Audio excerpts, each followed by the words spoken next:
Hello everyone, स्वागत है हमारे यूट्यूब चैनल न्यूटन क्लास में।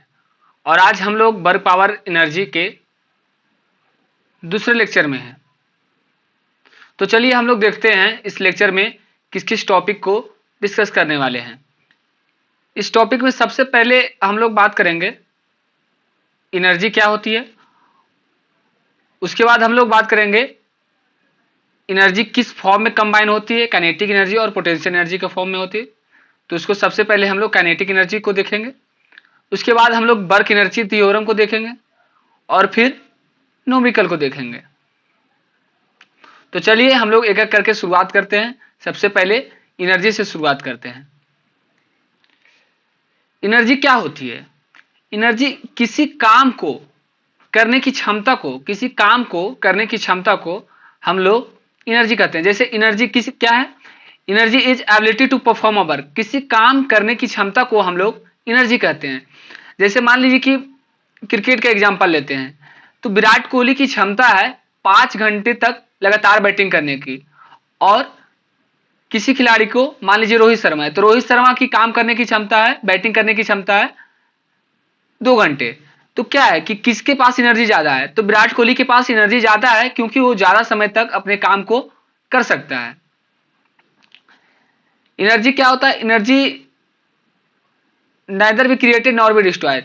एनर्जी कभी क्रिएट नहीं होता है और कभी डिस्ट्रॉयड नहीं होता है। It can only be transfer from one form to another form. जैसे हम लोग एग्जांपल लेते हैं, क्या होता है जब पंखा चलता है, मान लीजिए पंखा है, तो पंखा जब चलता है तो क्या इसमें हम लोग इलेक्ट्रिकल एनर्जी देते हैं।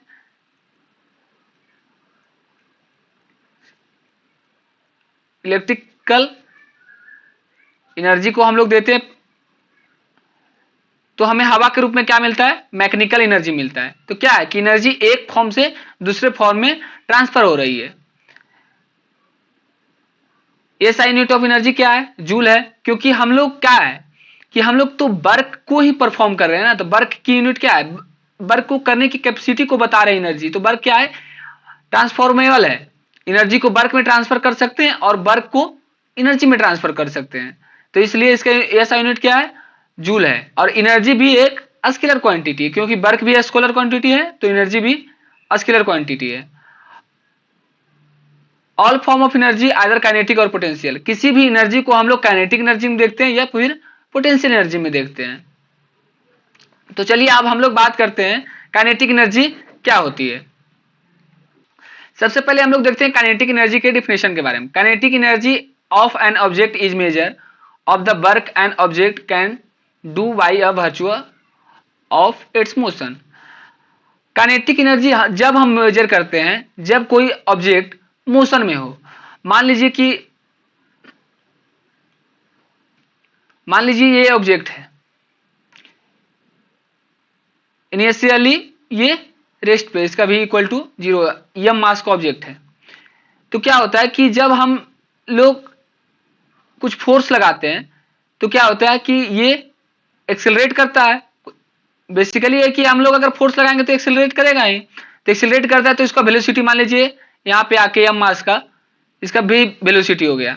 तो हम लोग काइनेटिक एनर्जी को लिखते हैं, एनर्जी इक्वल टू लिखते हैं हाफ एम वी स्क्वायर। अब ये फार्मूला कहां से आया, इसको हम लोग बात करते हैं। जैसे देखिए क्या होता है, वर्क डन इक्वल टू क्या होता है? F S cos theta. Initially ई ऑब्जेक्ट क्या है? 0 पे, तो यू इक्वल टू क्या है इसका? 0। ठीक है, कोई दिक्कत नहीं है।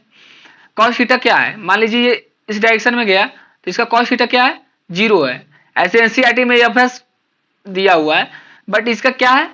कॉस क्या है? 0 है। तो कॉस 0 क्या होता है? 1। तो वर्क डन इक्वल टू हम लोग क्या लिख सकते हैं? एफ एस लिख सकते हैं। अब देखिए एफ एस को, एफ को हम लोग क्या लिखते हैं? फोर्स इक्वल टू मास लिखते हैं, M S, mass into acceleration लिखते हैं। फोर्स इक्वल टू क्या लिखते हैं हम लोग? Mass into acceleration. अब बताते हैं कि यहाँ पे work equal to mass into acceleration लिख सकते हैं इंटू डिस्प्लेसमेंट। अब देखिए ये एस, तो हम लोग एक इक्वेशन पढ़े थे मोशन में, उस इक्वेशन था v square equal to u square plus 2as। अब देखिए हम लोग को यहां से as निकालना, तो as निकालेंगे तो क्या हो जाएगा? V square minus u square by 2। S का आ गया। अब हम लोग वर्क में एस के जगह पे M into v square minus u square by 2। चलिए ये u जीरो है, तो अगर हम लोग इसको डिवाइड करेंगे तो ये टर्म क्या हो जाएगा, जीरो हो जाएगा। अब देखिए तो वर्क डन इक्वल टू क्या बचा, एम, अब वी स्क्वायर बाई 2, 2 से डिवाइड है तो 2 तो इसमें भी आ जाएगा, तो एम वी स्क्वायर बाई 2, ये क्या हो गया। और वर्क डन इक्वल टू हम लोग क्या एनर्जी से तो ही वर्क कर रहे हैं, तो क्या हो गया ये एम वी स्क्वायर बाई 2, तो काइनेटिक एनर्जी इक्वल टू क्या हो गया, एम वी स्क्वायर बाई 2। अब देखिए काइनेटिक एनर्जी इक्वल टू क्या हो गया, एम बी स्क्वायर बाई 2। अब हम लोग बात करते हैं वर्क एनर्जी थ्योरम क्या है। वर्क एनर्जी थ्योरम का जो स्टेटमेंट है वो स्टेटमेंट कहता है कि अगर कोई बॉडी मोशन में है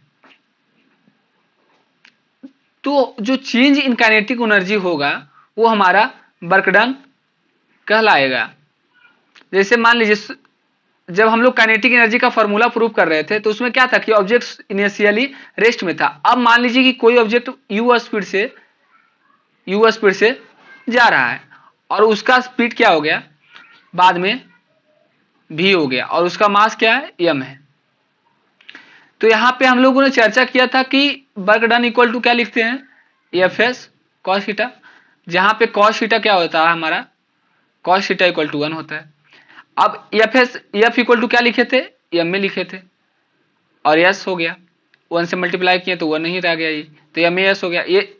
अब हम लोग क्या लिखे थे, M A S equal to क्या लिखे थे, v square minus u square by 2 लिखे थे ना। अब देखिए ये कहां से आया, तो equation of third equation of motion से आया, 2as plus u square equal to v square equal to u square plus 2as। अब देखिए इसको M v square by 2 minus M u square by 2, ये क्या हो गया फाइनल काइनेटिक एनर्जी, ये क्या हो गया इनिशियल काइनेटिक एनर्जी। तो क्या हो गया वर्क डन इक्वल टू के फाइनल माइनस के इनिशियल। तो वर्क एनर्जी थ्योरम क्या कहता है, डेल्टा के फाइनल माइनस के इनिशियल। चलिए अब हम लोग अगले लेक्चर में इस पे न्यूमेरिकल को देखेंगे।